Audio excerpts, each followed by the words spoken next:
हमारे अभिभावकों को मेरा प्रणाम। मेरा नाम दिव्या है। मैं कक्षा 8 की छात्रा हूँ। मेरे विद्यालय का नाम उच्च प्राथमिक विद्यालय कंपोजिट और विकास क्षेत्र शीतलपुर जनपद एटा है। मैं मीना मंच की अध्यक्ष हूँ और मैंने आज तक जो भी मीना मंच में सीखा वो मैंने खुद करके भी देखा।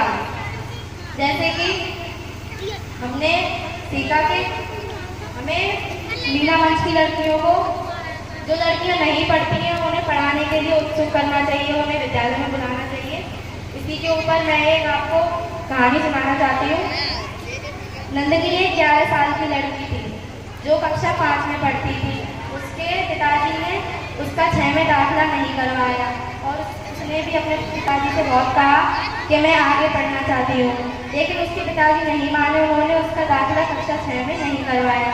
तो फिर एक दिन उसने अपनी माँ से बोला कि माँ, अगर आज शाम को पिताजी काम करके आए तो उन्हें केवल खाने के लिए रोटी देना, सब्जी नहीं देना। उसकी माँ ने बोला, बेटा मैं ऐसा क्यों करूँ?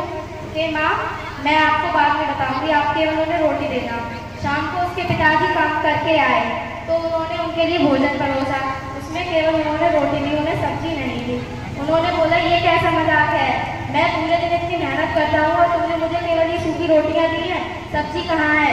तो उन्होंने बोला कि पिताजी, अगर आप केवल रोटी खा लेंगे तो कुछ बिगड़ थोड़ी जाएगा, सब्जी फिर खा लेना, आज रोटी खा लीजिए। तो उसके पिता ने बोला कि मैं इतनी मेहनत करता हूँ फिर भी मुझे केवल रोटी क्यों मिलेगी? मुझे सब्जी मिलनी चाहिए, मैं इतनी मेहनत आपको करता हूँ।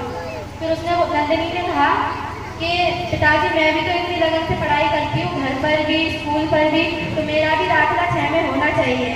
तो फिर उसके पिताजी को समझ में आया कि हमें बेटियों को पढ़ाना चाहिए और बेटों को भी पढ़ाना चाहिए। फिर उसके पिताजी ने कक्षा 6 में उसका दाखिला करवा दिया। अब नंदिनी बहुत अच्छे से पढ़ाई करती है और वो अपनी कक्षा में प्रथम भी आती है। धन्यवाद।